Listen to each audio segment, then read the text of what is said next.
নমস্কার বন্ধুরা, মনের মুকুর চ্যানেলে আপনাদের সকলকে স্বাগত। আজ আমি কবিগুরু রবীন্দ্রনাথ ঠাকুরের দীনদান কবিতাটি পড়ে শোনাব।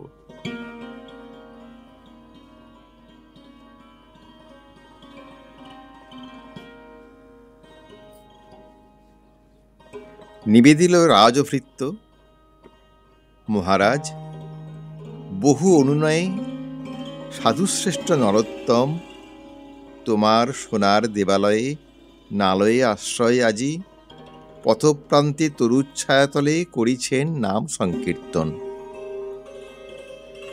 ভক্তবৃন্দ দলে দলে ঘেরি তাঁরে দর দর উদ্বেলিত আনন্দধারায় ধৌত ধন্য করিছেন ধরণীর ধূলি।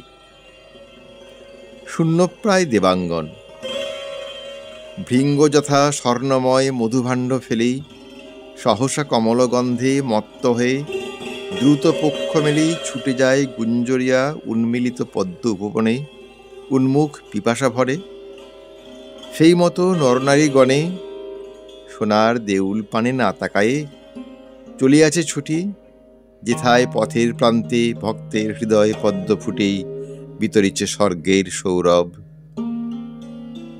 রত্নবেদিকার পরে একা দেব রিক্ত দেবালয়ে। শুনি রাজা ক্ষোভ ভরে সিংহাসনতে নামি গেলা চলি, যেথা তরুচ্ছায়ে সাধু বসি তৃণাসনে। কহিলেন নমি তাঁর পায়ে, হ্যারো প্রভু, স্বর্ণশীর্ষ নৃপতি নির্মিত নিকেতন অভ্রভেদী দেবালয়, তারে কেন করিয়া বর্জন? দেবতার স্তবগান গাহিতেছু পথপ্রান্তে বসে। সে মন্দিরে দেব নাই, কহে সাধু। রাজা কহে রোষে, দেব নাই? হে সন্ন্যাসী, নাস্তিকের মতো কথা কহ। রত্ন সিংহাসন পরে দীপিতেছে রতন বিগ্রহ, শূন্য তাহা? শূন্য নয়, রাজদম্ভে পূর্ণ।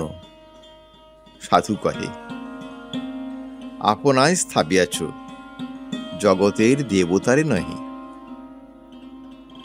ভ্রুকুঞ্চিয়া কহে রাজা, ২০ লক্ষ স্বর্ণ মুদ্রা দিয়া রচিয়াছি অনিন্দিত যে মন্দির অম্বর ভেদিয়া, পূজা মন্ত্রে নিবেদিয়া দেবতারে করিয়াছি দান। তুমি কহ সে মন্দিরে দেবতার নাহি কোনো স্থান? শান্ত মুখে কহে সাধু,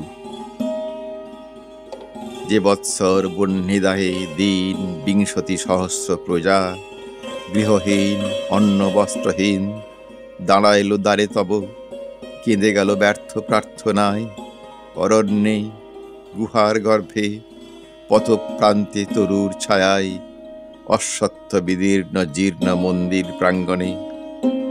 সে বৎসর ২০ লক্ষ মুদ্রা দিয়া রচিতব স্বর্ণদীপ্ত ঘর দেবতারে সমর্পিলে। সেদিন কহিলা ভগবান,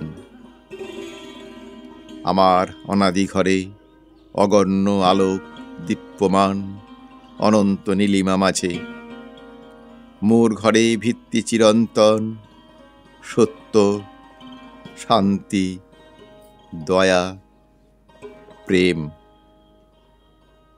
দীন শক্তি যে ক্ষুদ্র কৃপণ নাহি পারে গৃহ দিতে গৃহহীন নিজ প্রজাগণে, সে আমারে গৃহ করে দান।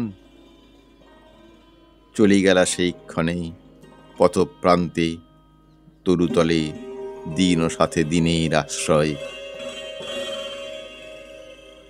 অগাধ সমুদ্র মাঝে স্ফীত ফেন যথা শূন্যময়, তেমনি পরম শূন্য তোমার মন্দির বিশ্বতলে। স্বর্ণ আর দর্পের বুদ্বুদ। রাজা জলে রোষানলে কহিলেন, রে ভণ্ড পামর, মোর রাজ্য ত্যাগ করে এ মুহূর্তে চলে যাও। সন্ন্যাসী কহিলা শান্তস্বরে, ভক্তবৎসলে রে, তুমি যেথায় পাঠালে নির্বাসনে সেইখানে মহারাজ নির্বাসিত করো ভক্তজনে।